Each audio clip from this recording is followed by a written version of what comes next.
Почитувани, денеска се навршуваат точно 2 децении од физичкото заминување на писателот Зоран Ковачевски во вечноста. Еве уште еднаш да му дадеме почит, се одлучивме и ние во библиотеката заедно со општината да го сториме тоа, нека му е вечна слава. Реков, тоа е поводот за овој настан на овој омаж подготвен од страна на нашата библиотека и општината. Дозволете да прочитам уште неколку реда и да кажам една општо позната мисла. Човек живее додека се сеќаваме на него, додека зборуваме за неговиот живот и дело. Така ќе и во наредниот час, оде во библиотеката, посветен на роднокрајниот автор Зоран Ковачевски. Омажот е посветен на силата на пишаниот збор и на писателот, кој иако физички не е меѓу нас, продолжува да живее преку своите дела. Како што рекол Умберто Еко, кој не чита, живее само еден живот. Тој што чита, живее 1000 животи. Токму преку книгите, писателите ни го подаруваат својот живот, своите мисли, својата душа, правејќи ги безвременски. Хорхе Луис Борхес верувал дека рајот мора да биде некаква библиотека, зашто таму се собрани, тушност овде, гласовите на сите оние што некогаш твореле, сакале, страделе и се надевале. Иако нивниот глас здамбулкнал, нивните зборови понатаму не учат, не утешуваат и не инспирираат. Им давам збор на директорката на нашата национална установа библиотека Григор Прличев, Христина Трпеска, и на раководителот на одделението за култура при општина Охрид Весна Јовановска, која меѓу другото со нас ќе ги сподели и биографските податоци сврзани со животот и делото на покојниот Зоран Ковачевски. Повелете, директор. Почитувани, дозволите најпрво да го поздравам присуството на овој настан на членовите на семејството на нашиот, за жал, покоен писател и сограѓанин Зоран Ковачевски. Тоа се сопругата благородна, синот Филип и ќерката Викторија Ковачевска Мандуловска. Благодарност и за присуството на охридските писатели и следбеници и современици на Ковачевски. Благодарност и до општината Охрид, со која имаме одлична соработка на планот на културата. Овде во библиотеката се роди ново катче на изданија издадени од издавачката програма на општината. Охридската библиотека представува значајн културен центар, кој со особена посветеност се грижи за зачувување и афирмација на роднокрајните автори, преку собирање, обработка и промоција на нивните дела. Библиотеката ја чува духовната и книжевната традиција на Охрид и неговата околина.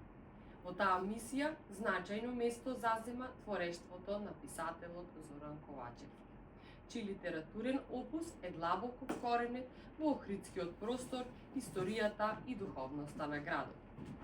Неговите дела, инспирирани од локалниот амбиент и животот на луѓето, представуваат вреден дел од роднокрајната книжевност, а преку нивната застапеност и промоција, библиотеката овозможува тие да бидат достапни за пошироката читателска јавност и за идните генерации.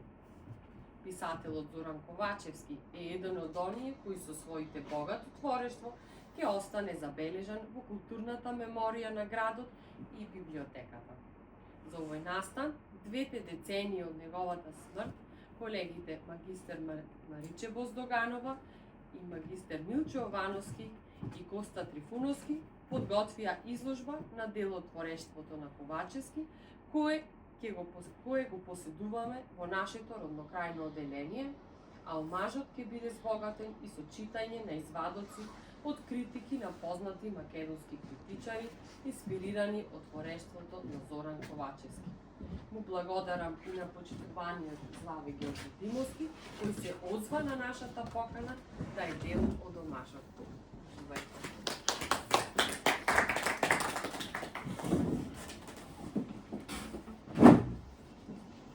Почитувани членови на фамилијата на Зоран Ковачевски, почитувани писатели, почитувани влюбеници во пишаниот збор, добар ден и од мене. Денес заедно со библиотеката и со сите вас се подсетуваме на една значајна писателска фигура и со достоинство и пиетет се однесуваме кон неговиот живот и дело. Пред да ве запознам со неговиот живот и дело, дозволите да го кажам следново. Општина Охрид континуирано води грижа за одбележување на настани датуми, меѓу другото и во областа на културата. Општина Охрид преку програмата за култура во делот на издавачката дејност го реализира проектот Охридско книжевно наследство, чии прередувачи се професор доктор Димитар Пандев и Славе Ѓорѓо Димовски. Главен и одговорен уредник е Митре Велјановски. Едицијата Охридско книжевно наследство опфаќа 11 книги. По две од нив, Охридски раскажувачи, издадена во 2022 година, и Охридските писатели во книжевната критика, објавена минатата година, застапен е и почитуваниот Зоран Ковачевски. Расказ Пејач на Ковачевски, кој ќе биде презентиран подоцна, е награден на конкурсот за кус расказ Живко Чинго пред 32 години, а минатата година беше одново отпечатен во книгата Наградата Живко Чинго од востанувувањето до денес, во издание на општината, а која приреди Милчо Јовановски. Целта на проектот е да се соберат на едно место сите охридски духовници, преродбеници, револуционери и други општествени дејци, што оставиле своја трага во целокупната охридска меморија. Должност на општина Охрид е да ги чува македонскиот јазик и македонските великани и да го чува споменот на сите што пред нас го трасирале патот на македонската култура и општество. Покрај во печатена форма, сите дела се достапни и во дигитална форма на веб страната на општина Охрид. Сега дозволете малку да се навратиме на ликот и делото на Ковачевски. Зоран Ковачевски е македонски раскажувач и романсиер, припадник на генерацијата писатели кои творат во духот на критичкиот реализам. Роден е во Светозарево, Србија, на 15 април 1943 година, а починал на 21 јануари 2006 година во Охрид. Ковачевски ги завршил студиите по право на Белградскиот универзитет. Поголем дел од животот го поминал во Охрид како вработен во специјалната болница за ортопедија и травматологија Свети Еразмо и како судија во Основниот суд. Бил член на Друштвото на писатели на Македонија од 1957 година. Автор е на книгите Охридски прикази, Семејна фреска, Летачи на метли, Аристотел Одресен, Добрина, Одмазда, Историја на светото дело, Пејач, кога ни петлите не пеат. Добитник е на наградата Мисла. Започнал да пишува раскази уште како ученик, зашто ја добил првата награда од детското списание Змај. Заедно со Живко Чинго бил еден од основачите на списанието Јужен Бран при Охридската гимназија. Некои негови раскази биле наградени и на анонимните конкурси на весниците Студентски збор 1967 и Нова Македонија 1974, додека на конкурсот на издавачката куќа Мисла е издвоен и објавен краткиот роман Историја на светото дело. Од критиката е квалификуван како најдоследен охридски летописец, поради начинот и темите што ги обработувал во книжевните дела, кои секогаш се однесувале на животот на неговите сограѓани. Ке забележи академик Милан Ѓурчинов. Неговата прва збирка раскази, Охридски приказни, говори за животот во градот, за сваќањата, обичаите и карактерите на неговите жители, прикажани преку еден специфичен стил, по кој се преплетуваат елементите на народната приказна со реалното раскажување. Например, расказ од Добрина, кој со својата стилска и композицијска изразност подсетува на расказот на љубавиот ден на Зурло на Живко Чинго. Неговиот прв роман, Семејна фреска, представува фреска за генеалошкото стебло на едно македонско семејство, во која авторот смело воведува голем број јунаци надвор од роднокрајното поднебје. И преку нивните поединечни димензии ја образува згуснатата слика на историско-општествените текови. Како наратор во романот се јавува ликот на Веселко, младиот човек кој дојден од Охрид да студира право во Белград, а се јавува како наратор и во следниот роман Летачи на метли. И во двата романи доминираат ликовите од референцијалната стварност, идеалисти и сонувачи ограничени од своето домашно и општествено воспитување. Романот Летачи на метли им е посветен, како што вели самиот автор, на оние за кои во народот се вели дека им лета умот, на оние сонувачи и мечтатели кои ги откриваат своите необични, имагинарни и смешно тажни истории преку заложбите за правда, благосостојба, добрина, среќа и убавина. Јунаците, неостварени идеалисти, се во центарот на вниманието и на неговата збирка раскази Аристотел Одресен. Како во жанровската, така и во тематската насока, опусот на Ковачевски не е еднодимензионален. Тој е автор и на два романа – Одмазда и Историја на светото дело, кои му припаѓаат на жанрот историска белетристика. Во романот Одмазда се зборува за формирањето на внатрешната македонска револуционерна организација, за историјата на солунските атентатори и за нивните душевни страдања.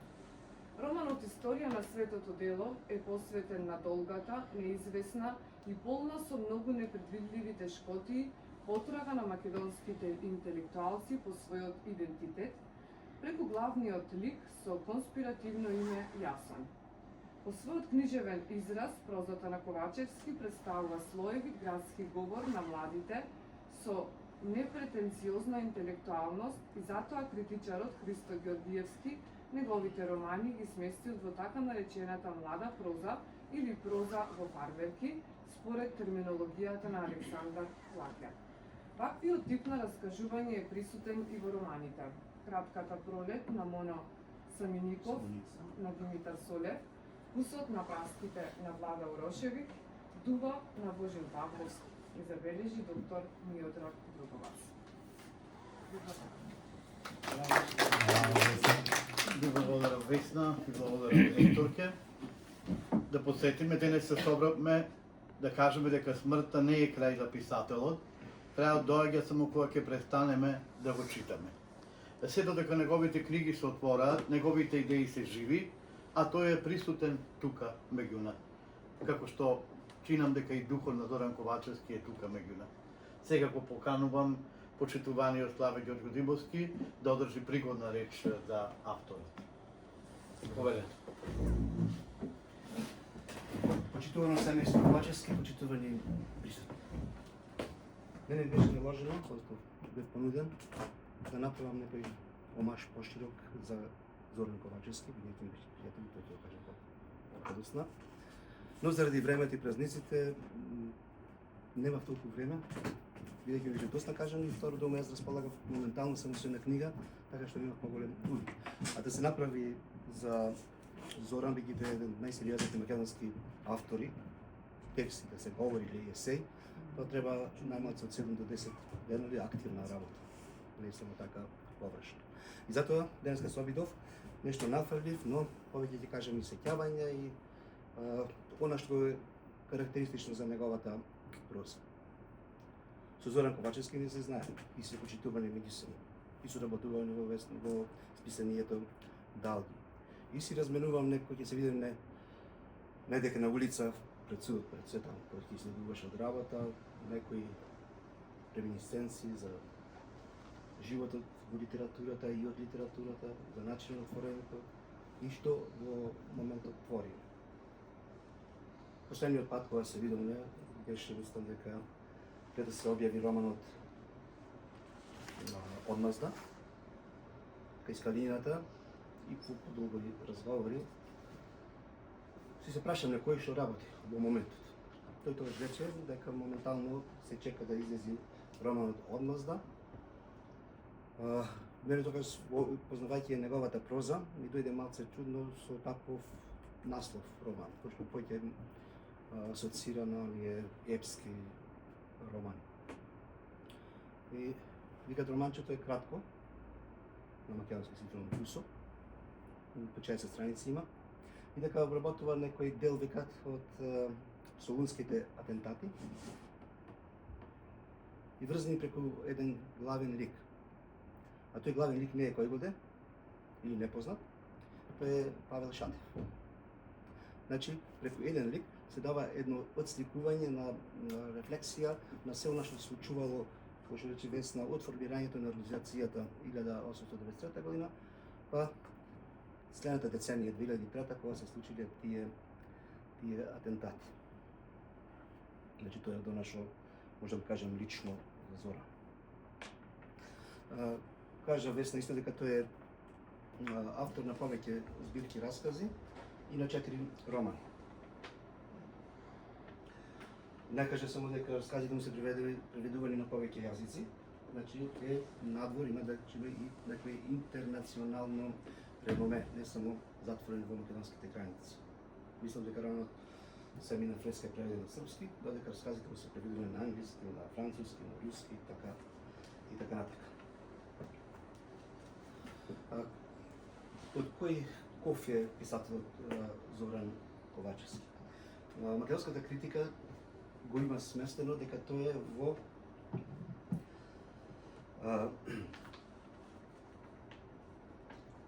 како што рече Весна, критичкиот реализам.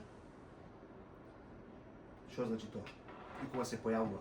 Значи на тогашно југословенско ниво, тој се појавува критичкиот реализам некаде 1985 до 1985, така таа деценија која веќе се отвараат значајни теми од тогашниот систем, посебно темата на Голи оток, која веќе авторите критички се внесуваат кон тогашната историја и судбина на многу протагонисти кои што поминале низ тие лабиринти на тој систем.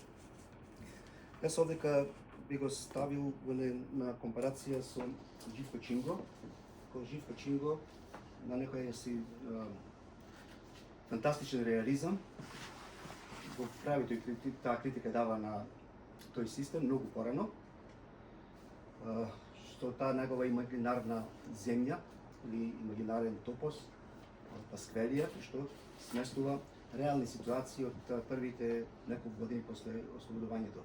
Додека Зоран Ковачевски користи реален топос, а пак тој топос е Охрид, значи за него е таа литературна земја, писателска земја, кај што го сместува јунаците, познати од нашиот град, но тука веќе кај него се јавува еден интересен дух писателски, тоа е тој сликање на паланката, на мало градче. Значи, тој Зоран Ковачевски го обработува паланечкиот дух на Охрид и охриѓани. Мене кога го спомнам така паланечки дух или паланечка фреска на градот Охрид, некако ви паѓа на памет како некоја компарација да правам со Бора Станковиќ, кој што го слика тој Врање во тој паланечки дух од крајот на 19 век. Кој го читал Зоран Ковачев,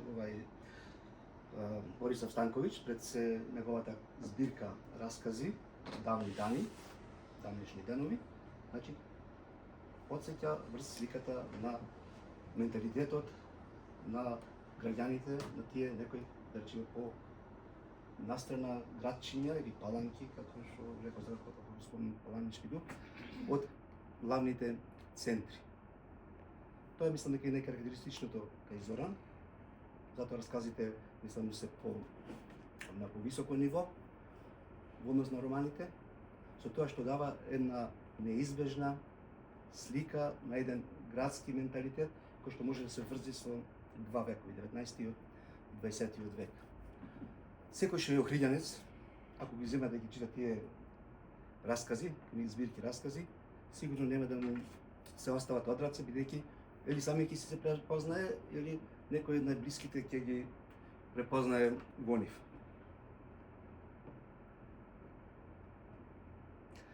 Во тој паланички дух, тие негови раскази расчистуваат или заврзуваат уште повеќе некои си конфликти на индивидуата и општеството, идеолошки, социјални притисоци или лични проблеми со самиот менталитет на самиот лик, на самата единка. Што би рекли, има човекот проблем сам со себе.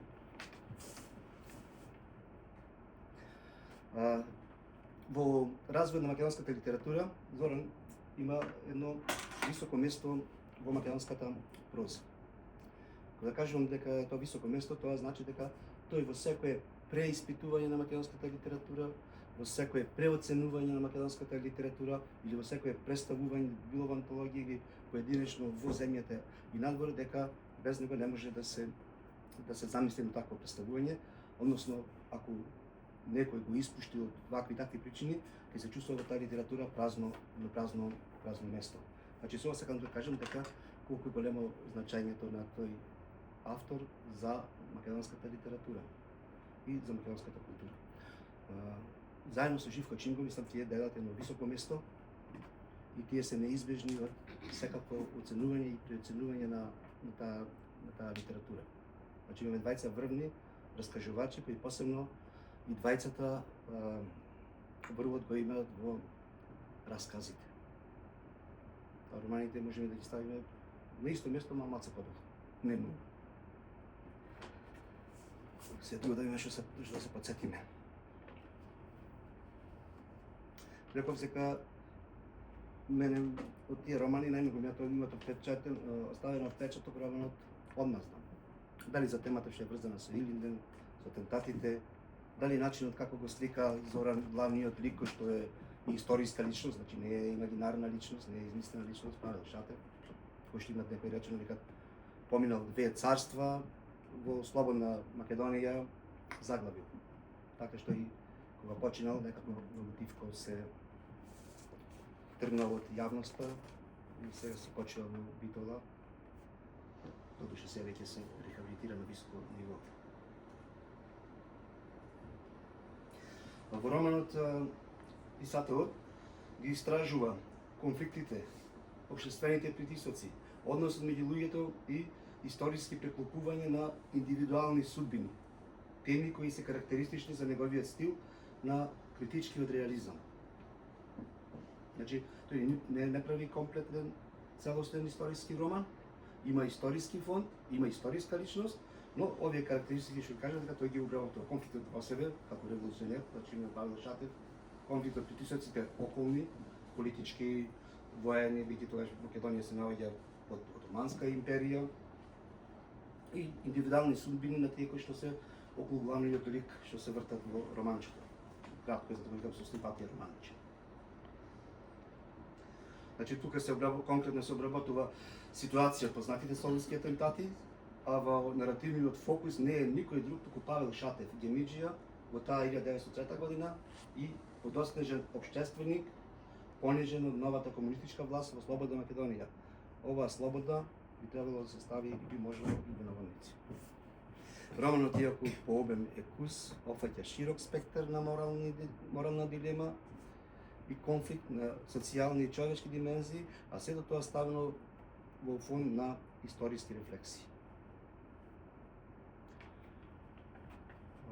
Јас како што кажам на почетокот, дека кога се зборува за Зоран, треба да се даде на тој што ќе зборува зборувачот повеќе место, време, да се подготви, да ги препрочита книгите, за да направи една широка анализа, бидејќи рекоме дека авторот е комплексен, значи не е едноставен, не е праволиниски, кај што има многу одсечки, линии, дека што треба да се посвети посебно внимание, да се врзи во еден мозаик кој што ќе се вика прозата на Зоран Ковачевски. Благодарам, ако бев јасен.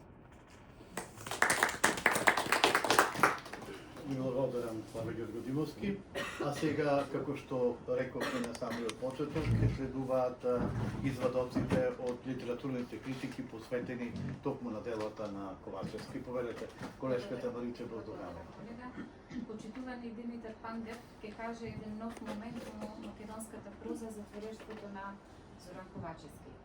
При обид за разјаснување на специфичните стилски финеси во доловувањето на раскажувачката поставка на македонскиот прозаист Зоран Ковачевски, на преден план избива постепеното надоврзување на средени секвенци што се реален одраз од сведена афективност и се реализирани во вид на кондензирано изречени ставови. Како резултат од субјективно превреднување на сопствените погледи за жарено горливите теми на современието. Воедно и за нивното поконкретизирано моделирање вршено низ фокусот, истовремено и низ филтерот на изолираната македонска секојдневица што се накалемила во белградската средина и што обстојувала во една цврста, самоорганизирана целост. Таа македонска секојдневица, накалемена во белградската средина, е основната тема во најновиот роман на Зоран Ковачевски "Летачи на метли", и тој со својата идејна предодреденост се надоврзува на претходниот роман од овој автор, "Семејна фреска", следејќи ја генезата на едни некогаш откорнати дојденци од Македонија и постепено сосема приспособени во својата нова средина, во која ги доживуваат своите животни преугорнини и удолнини, во која се осмислуваат во изделена микрозаедница и во специфични профили. Зоран Ковачевски, преку его јунакот Веселко, по пат на абстрахирање на афективни состојби што се само подложуваат на собствено пренебрегнување, стилски вообичува емоционално не така интензивен израз, што нема претензии да биде супериорна најава на говорителот, во смисла на генерациско себеоткривање. Посериозни претензии кон еден ваков израз, што ќе следи постепено зголемување на афективноста, воедно и намалување на незината абстрахираност, но реализирана на сличен начин, наоѓаме во јазикот на Пепи Песот. Меѓутоа, животната врвица ги негира патиштата по кои се реализирало во јунак и со самото тоа ги омаловажува манифестациите на неговиот дух и го наведува на решителен пресвет. Изразот на до е реален образец продукт од нашето современо општество. Незините идејни ставови и погледи се детерминирани и обусловени од медиумските фактори на стварноста. Низ нејзиното говорење се пресоздаваат некои типични правостепени фрази со актуелно значење и најмаркантно го определуваат духот и времето, а воедно се зголемува степенот на емпатичноста на нејзиниот израз. Овие личности од младата генерација се реализираат преку конфликтот со временската стварност. Тие се разликуваат меѓусебно според карактерот на тој конфликт и се доближуваат едни до други според блискоста и сродноста на нивните воопштени ставови за живот. Наспроти нив, Ковачевски дава успешни креации на ликови од генерацијата од втората половина од животот и најчесто ги доловува преку типично осмислени настани од нивниот живот. Сите личности од романов ја носат за примарна идејната порака на авторот, искажана и преку самиот наслов во вид на трансформации на народски фразеологизми. Очигледно се менуваат само времињата и се продлабочуваат исконските манифестации на човекот. Благодарам. Зоран Ковачевски низ призмата на Тодор Чаловски, делови од поговорот кон книгата "Летачи на метли", објавена 1980 година во издание на Мисла од Скопје. По објавувањето на збирката "Раскази охридските приказни", пред неколку години во која низ една стамена, напати лирски обоена, напати алегорично интонирана реченица, трагаше по некои митски и далечни обележја на своето поднебје, доведувајќи ги во еден современ, екзистенцијален животен контекст. Ковачевски во 1976 година, кај овој издавач го објави својот прв роман. "Семејна фреска", во која ни представи животен истечок од печалната хроника на едно семејство, кое напуштајќи го родното Лабуништа, ќе се најде во врволицата на Велеградот, за да ја сврзи и продолжи својата судбина во новите животни околности, кои имплицираат различни социјални, психолошки и интимни референции. Овој роман не беше вовед во една поширока творечка преокупација, која ве продолжува и во новиот романескен текст "Летачи на метли", и која, откривајќи се како мајдан за една посложена прозна проекција, не е исклучено да ја сретнеме и во некоја од следните негови дела. Не пледирајќи стриктно на некој театралошки прозен проект, но давајќи доста аргументи за таков печаток, Ковачевски во новиот роман своето внимание го фокусира врз држливата улица во која живеат неколку главни протагонисти на овој роман, од кои некои беа назначени или спомнати во претходниот. И овде главниот наратор е Веселко. Тој млад човек дојден од Охрид во Белград да студира право. Фантаст се извинувам и идеалист, писател по своето внатрешно определување, кој настојува се да забележи и да го доведе во некој посодбетен размер со појавите и околностите околу себе, често пати интимно поттикнати, но исто толку и доведени во зависност од своето домашно, школско и општествено воспитание, како и со она младешка понесеност и занесеност да се бара потврда на идеалот во се и на се, без подлабоко да се примаат и разбираат промените и условеностите, па и девиациите во одделни ситуации. И покрај тоа што го доведовме во врска со семејна врска, што е неизбежно, овој роман се нуди и како автономно дело. За разлика од претходниот Летачи на метли, е граден нагласено мозаично, секоја глава има свој поднаслов, со што поблиску се определува приказната што се опфаќа во неа, па така неколкуте линии во него, колку што се преплетуваат меѓу себе, толку и се слеваат во една што на свој начин го прават интересен, ангажирајќи го нашето внимание до крај. Да продолжиме со професорот Милан Ѓурчинов, кој што за збирката на Зоран Ковачевски пејач ке каже дека човекот живее со човека, а куќите и предметите околу него само му служат за поубаво да си ја помине живеачката. Најнапред да подсетам, пред речиси 3 децении Зоран Ковачевски влезе во нашата книжевност наеднаш и на големо врата.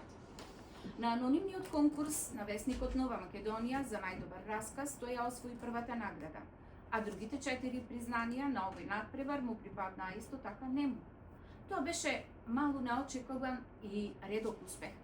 Наградените раскази со уште неколку други влегоа во неговата прва книга Охридски приказни и еве што рековме тогаш за него.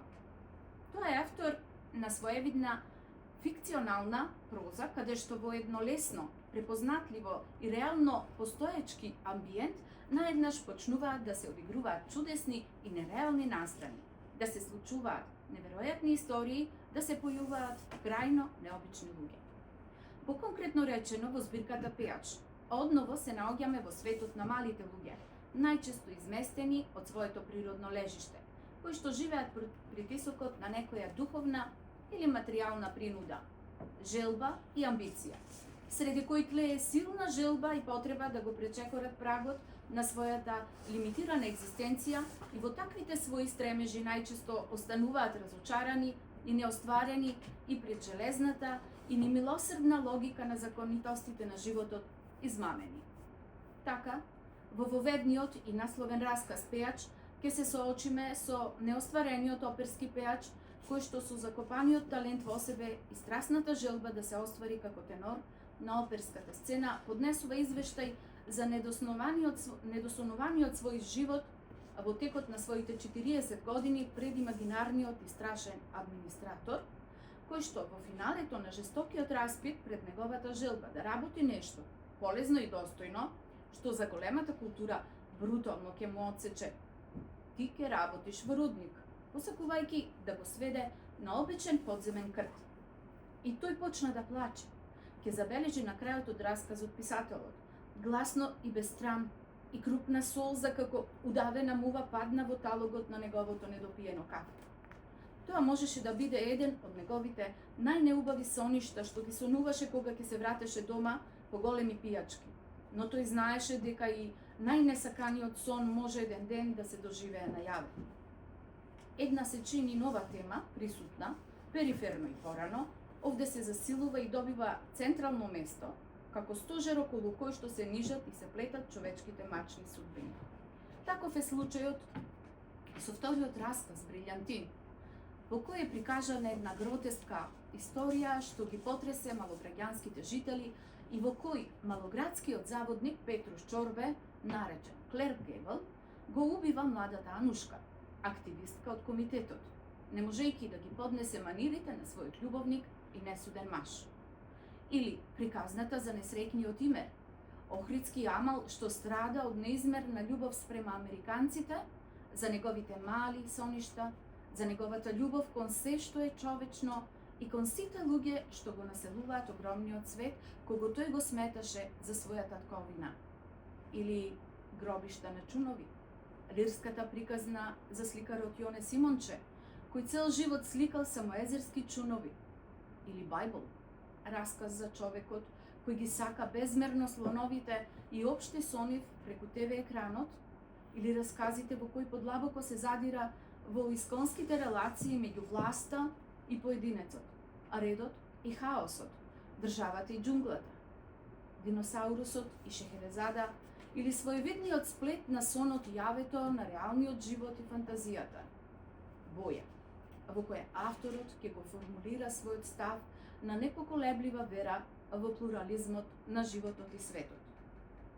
Писателот Ковачевски не отстапува од некои своји првични творечки определби изразени веќе во своето рано литературно деби. Во творечката еволуција на Ковачевски нема битни отстапување и скршнувања кон понастојчиви промени и иновации, останувајќи самобитно и автентично отворен во книжевно-естетички поглед и кон класиката, но и кон европските и кон светските актуелни книжевни случувања. Така, во него ќе ги препознаеме и трагите на трагичниот лиризам и длабоко внедрениот хуманизам на еден Чехов, со неговата приврзаност за светот на малите луѓе, сатиричкото осило на еден Гоголј, со неговата иронија и склоност кон пародијата и мудрата повеќеслојна реч на еден Андрич, но и контактот со некои од авторите на Латинска Америка и на третиот свет, со поетиката на така наречениот магичен реализам. При тоа, може би има простор да се направи една паралела меѓу коренетоста во социјалната сфера и активистичкиот хуманизам на една Надин Гордимер и афинитетот денес на голем број наши автори за фикционалната парадигма на еден Борхес, но и да се заклучи дека нашиот автор несомнено гравитира многу повеќе кон поетиката на првата алтернатива посочена овде. Пак Милан Ѓурчинов, но овој пат за Кога ни петлите не пеат од Доран Ковачевски, издание на Матица Македонска од 2002 година. Постојат во нашата книжевна современост писатели, продуктивни и славни, многу пати објавувани и преобјавувани, промовирани и пофалувани, за кои многу се зборува и во медиумите и во писателските кругови, но кои малку докрај се читаат, а пошироката читателска јавност неретко се исчудува на толкавата нивна популарност и слава. Се разбира, постојат и други, иако малобројни, кои се славни, но и читани и почитувани. Но постои и еден трет вид на писатели, за кои малку се знае, уште помалку за нив се пишува, кои некои критичари со презир ги подценуваат, но кои љубителите на добрата и вистинска литература ги читаат со задоволство. Среќни што таквите книги постојат и се уште има автори подготвени нив да ги напишат и да ги објават. Зоран Ковачевски е од овој трет вид писатели, книжевен трудбеник, кој веќе цели 40 години ја одбрал литературата како своја основна и темелна преокупација. Кон нејзе и ги посветил најдоброто од својот живот и време, малку заинтересиран за ласкавите пофалби и за високите признанија. Книгата Кога ни петлите не пеат е негова четврта книга раскази и осма во досегашниот негов опус, кој наодамна ја издаде Матица Македонска. Таа содржи 15 нови пократки раскази и еден пообемен, како своевидно продолжение на еден негов повеќегодишен проект. Веднаш ќе речеме дека имаме работа со автор што настапува како зрел и сугестивен писател, кој знае што сака и кој суверено не води низ мозаикот, често лавиринтот на човечките интимни историски судбини. Во 16 текстови на новата книга, тој е истиот оној загрижен и внимателен летописет на малоградскиот живот, од чии сеќавања изложнуваат нови приказни и необични истории. Велиме сеќавања, бидејќи во истиот тој препознатлив и нам, на еден или на друг начин близок амбиент, ситуиран покрај прекрасното езеро, кој во летните месеци врие од туристичка врева и турканица, а во останатиот дел од годината притаено екзистира во монотонијата на секојдневието, во кој ништо или барем ништо особено не се случува, наеднаш никнуваат и се преплетуваат малите истории на обичните и на необичните луѓе, домородците и дојденците, доселениците и намерниците, при што се покажува и се потврдува вистината дека во секој делче од човечката стварност постои некаков живот кој има своја убавина и своја опачина, своји горчини и своји илузии и како таков има право да биде ислушан и забележан. Во заклучокот ќе речеме дека со својата најнова книга раскази, Зоран Ковачевски израснал во истакнат наш белетрист, кој има свој свет исполнет со долга галерија од ликови, ситуации, најразлични судбини. Тој е несомнено незаобиколен летописец на својот простор и истраен хроничар на своето време, во кое живее, во кое се движи, се надева, копнее. Со таквата своја приврзаност за својот свет, Ковачевски им е сроден на современите македонски белетристи, како Димитар Солев во 50-тите, Живко Чинго во 60-тите, Радован Павловски во 70-тите, Петре Андреевски од 80-тите, до последните децении од туку-што изминатиот век.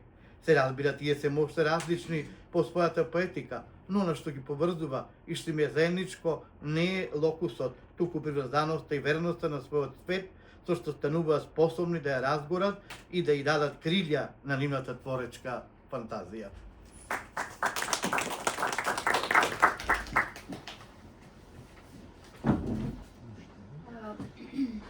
Сега ќе се навратиме на далечна 1994 година во Охрид, 10 август, на пресконференцијата што по повод манифестацијата Вечери на Чинго ја организираше Радио Охрид и беше соопштено дека селекторот на конкурсот за кус расказ, што го носи името на писателот Чинго, литературниот критичар Данило Коцевски, за најдобар расказ го одредил текстот под наслов Пејач под шифра Пријател.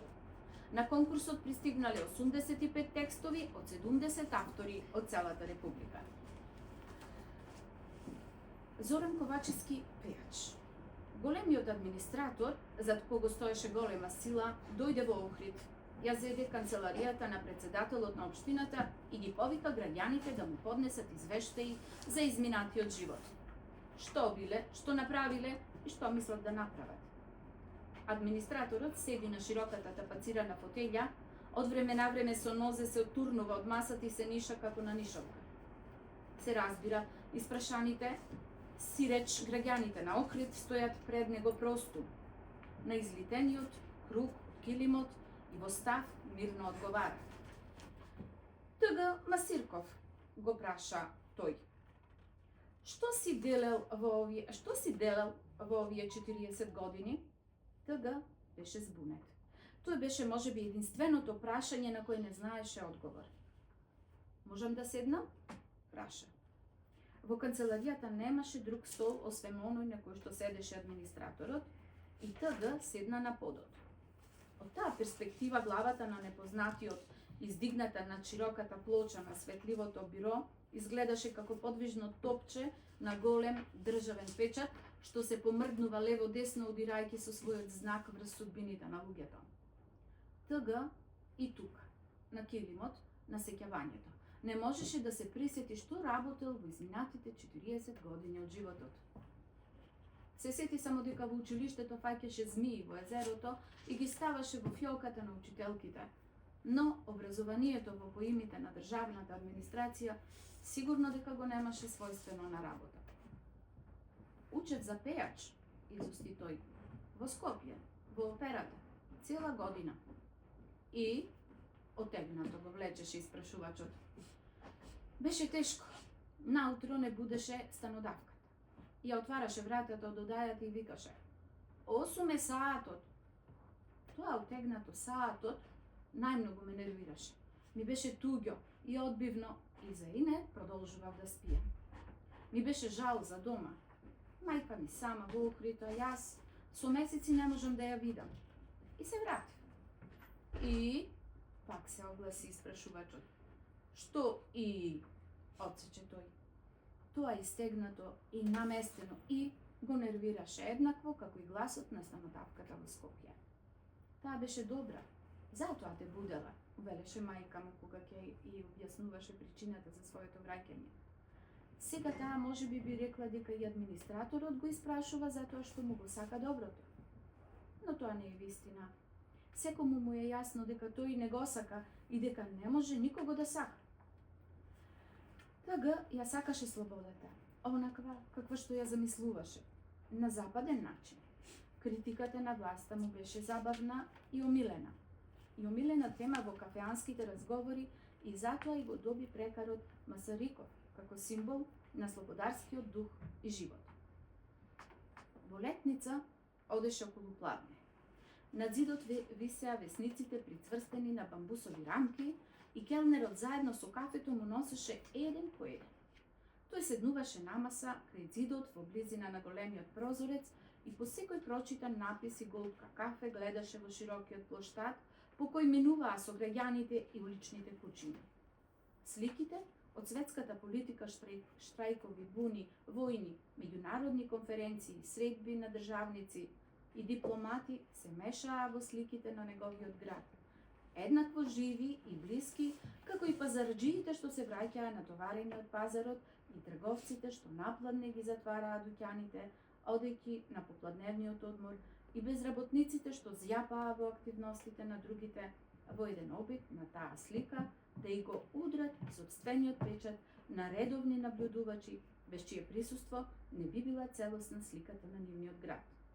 Од тоа му се полнеше срцето и топол освежителен напиток од сознанието за тоа што се случуваше во големиот свет и личното сведоштво за беззначајниот живот што го живеат неговите сограѓани и во кој тој, поради неговата беззначајност, не сакаше да земе учество. Бев предодреден за оперски пејач.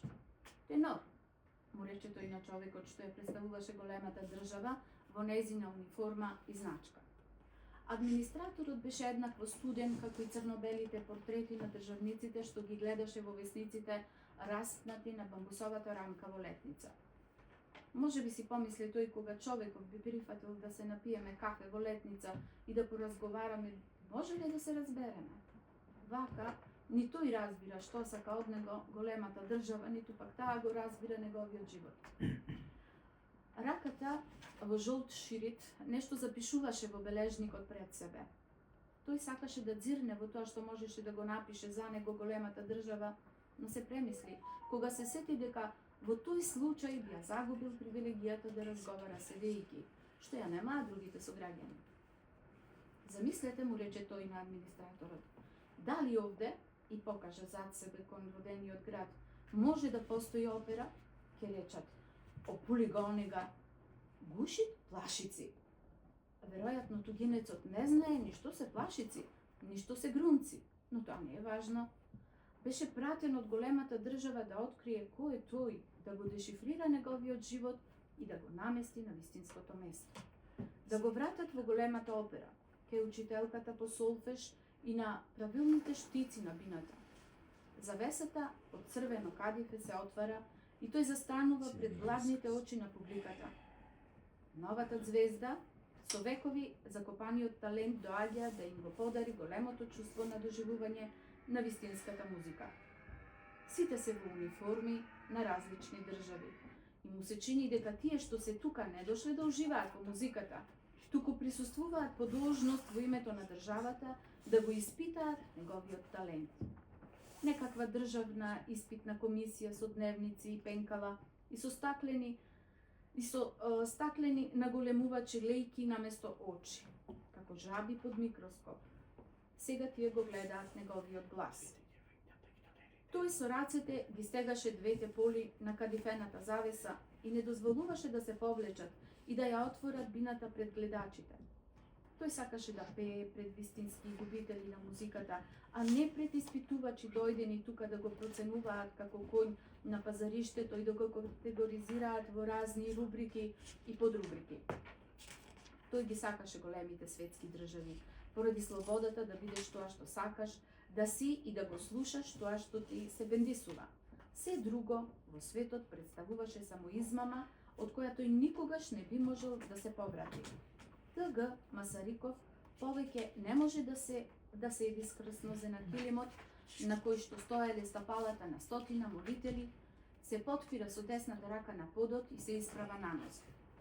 Додека се обидуваше да си ја поврати равнотежата, несвесно ги тресеше панталоните од замислената правда. Кога се стабилизира, виде дека од таа стоечка перспектива администраторот повеќе не му изгледа безчувствителен и бездушен, дрвена фигура што втиснува печати врз судбините на луѓето. Една обична ранлива главичка, од чии очи испарило човеколюбието поради постојаното испитување на граѓаните. Значи ти досега ништо не си работел, констатира администраторот и нешто запиша во бележникот.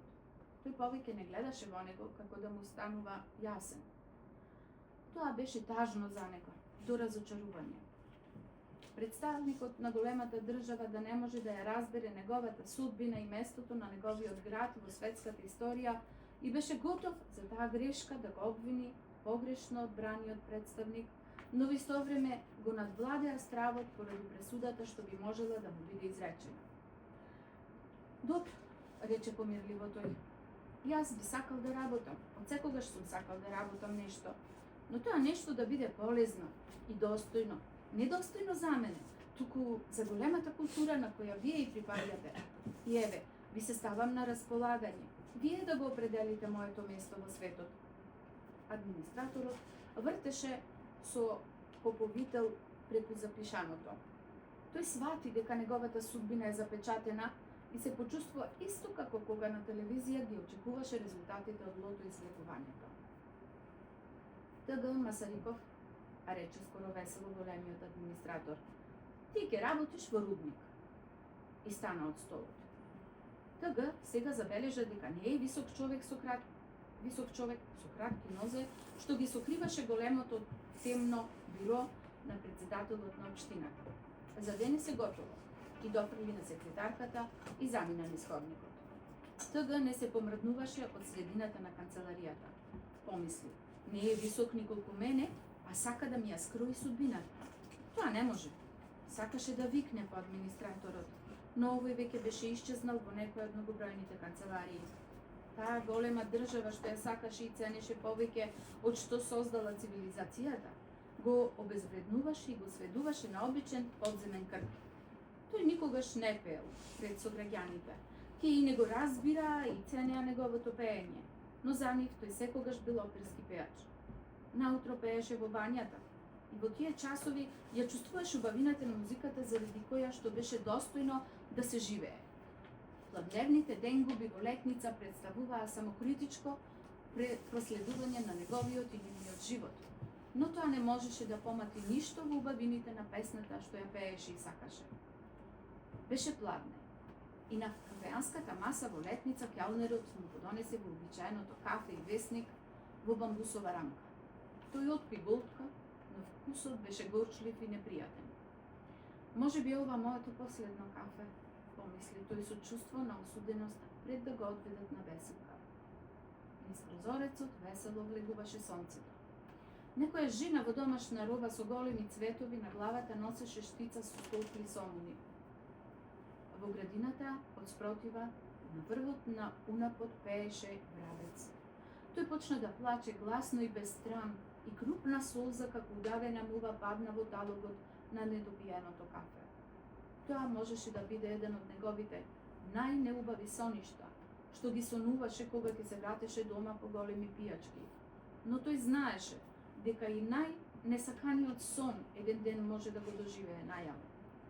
И затоа не успеваше да ги запре солзите што капеа како дожд врз чаршафот на кој многу пати ги пополнувал ливчињата со спортска прогноза и лото, обземен од надежта дека тоа ќе му ја донесе главната премија што ќе му ја отвори портата на големиот свет за којот секогаш копнеал да замине.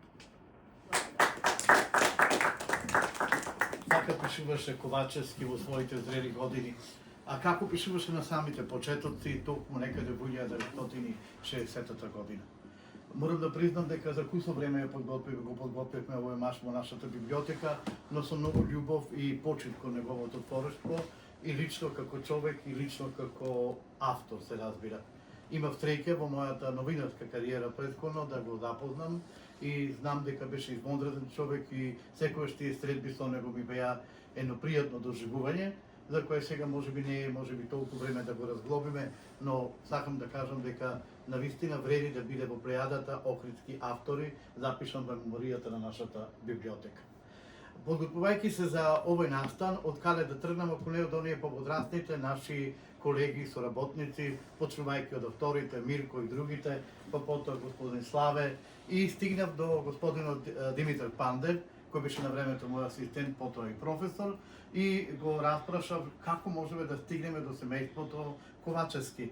И секако еве тука се луѓето кои се од тоа семејство, им благодариме што не удостоија, а се надевам дека и тие се удоволни со овој чин кој што ние го подготвуваме.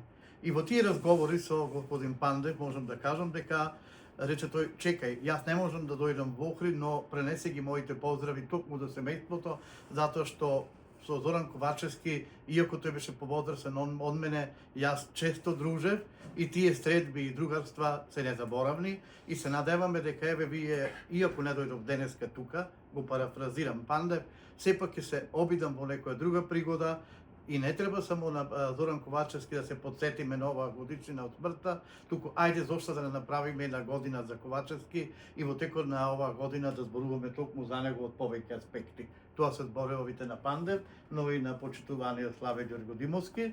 И Пандев испрати еден, така да речам, факсимил од, верувам дека според сознанието на господин Славе, дека овој Јужен Бран е првото издание воопшто издадено од 1960 година во рамките на тогашната и сегашната гимназија. Се разбира, знаеме дека генерации поети и писатели произлегуваат токму со своите трудови првпат запишани во Јужен Бран. Овој од 1960 година, негов прв уредник бил познатиот Живко Чинго и оно што е уште побитно, бидејќи овде и не постои значи број нумерација, сигурно овој дел е првото издание или првиот број на Јужен Бран. И еве во соодейство со директорката и воопшто со луѓето кои пред малку ги споменав, на моје големо задоволство ние ќе отвориме една акција во текот на оваа година да ги прибереме најголемиот број од сите тие децении од 60-тите па се до сега, сите издадени Јужни Бранови, да ги направиме една колекција во нашата библиотека, ако не можеме во оригинали, тогаш ќе ги побараме и јавност, еве и вас, колку ги имате, чувате, да ги подарите или едноставно да ги позајмите, да ги фотокопираме, за да можеме да ги имаме како едно богатство, што се овој Охрид изнедрил и кои се автори и луѓе кои денеска можеби не се занимаваат со пишување, а ги направиле првите чекори во пишувањето токму во Јужен Бран. Сега дозволете на самиот крај токму да прочитам само изводок во интерес на времето од освртот на Зоран Ковачевски, објавен, значи напишан 1960 година, претпоставам дека бил некаде трета или четврта година средно образование и се осврнал на Двојник, романот од Достоевски. Ќе го прочитам во оригинал онака како што е запишано. Секој време им дава своје обележие на луѓето, иако времето во стварност го карактеризираат луѓето, и погрешно на мислење на современиците од Достоевски дека во ова дело, за разлика од другите, го немало на изнесување на социјалната положба, па не му се обратиле поголемо внимание. Сепак, иако претежно е обработена душевната состојба на еден човек, за неа како еден многу успел декор се појавуваат општествените односи. Уште во почетокот се чувствува дека во душата на титулираниот советник Голјакин не е секако што треба. Тој станува и одма си погледнува во огледалото, сакајќи да си го види својот друг лик. Целиот тој ден, изостанувајќи од работа, тој се припрема за приемот кај својата свршеница. Кога излегува да не среќа наидува на својот предпоставен и тука тој не може да се снајде во таа положба, па почнува да си зборува. Навистина, јас едноставно не сум јас. Напросто не сум тоа јас. Јас сум некој посе друг. Тука веќе ме и почеток на избојување на посебното јас од личноста. Понатака, пак го сретнува својот предпоставен, но тука веќе не може да го избегне и целиот збунет почнува да нагласува дека тоа е неговиот приватен живот и никој нема право да му се меша. Јас сум овдека сам за себе. Тоа е мој приватен живот. Така веќе почнува да го раздвојува својот живот на два дела, приватен и службен. Од кога не повикан, влегува на приемот и оттаму е истеран, тој е изгубен, посрамен, губи вера во себе. Значи, веќе нема верба на своето и во своето лично јас и тоа почнува да се подбојува. Тогаш пред него се појавува еден човек, посе сличен на него, кој почнува да го прати, потоа го стигнува и престигнува. Голјадин почнува да се плаши од својот двојник, кој подоцна се покажува лицемерен, амбициозен лакташ, кој со своето мазнење успева да им се улизи на другите. Но Голјакин нема никакво достоинство во него, постои само амбиција и тој решава да го моли својот двојник за помирување. На крај, кога тој е истеран од служба, кога влегува во дворот на својата свршеница и е повикан во куќата, нему му се причинува дека наеднаш целата куќа се наполнува со луѓе кои посе личат на него. Тогаш доаѓа лекарот и во колата го одведува во една црна шума, каде што Гатин веќе одамна се надевал дека ќе биде одведен. Тоа е кратката содржина на романот, кој по својата концепција се разликува од другите дела на Достоевски. Околу содржината, околу тоа што сакал Достоевски да изрази преку ова дело, се водени доста дискусии и сите допринесуваат на неговото расветлување. За тоа зошто Голјакин полудел, зошто почнува да се гледа во дупликат, сите своји добри особини да ги групира во една личност, а лошите во друга, главно обусловиле два услови: психолошката состојба и социјалниот однос во општеството. Ова дело е по известни своји особини, исто така и како автобиографско на писателот, и тој така добивал известни халуцинации и почнувал да се гледа во дупликат. Тој исто така сакал да го изнесе својот посебен став во однос на личноста, за кој во тоа време многу се зборувало. Еве така запишал нашиот голем Зоран Ковачевски уште во средношколските денови во далечната 1960 година. И на крајот ова маш ги поканувам Весна Јовановска и директорката Ксесилија Трпеска на почитуваното семејство да им поделат дел од изданијата кои се на библиотеката, односно на општина Охрид, а се наоѓаат тука и во нашата библиотека. Повеќе.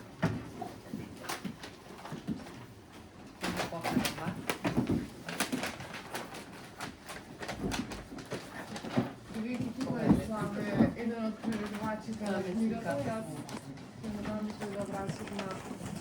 Јас на Викторија што прв пат Убаво се сети. Види. Не заокружиме угол. Да. Викторија, повели. Имате така резултат кој спомнате Божем со книги. Што вика, ми уче дека човек да живее без памет. Ајде само да го станете си. Сликаш ко стоп, така? Не внимавате, спортете се за да бидете да веќе Ево. И општина Охрид ќе ги преведе овие книги на англиски. Во оваа пригода би сакал да ја поканам исто така ќерката Викторија да се обрати, така барем беше договорот, нели? Или ако сакате и другите во семејството. Ајде,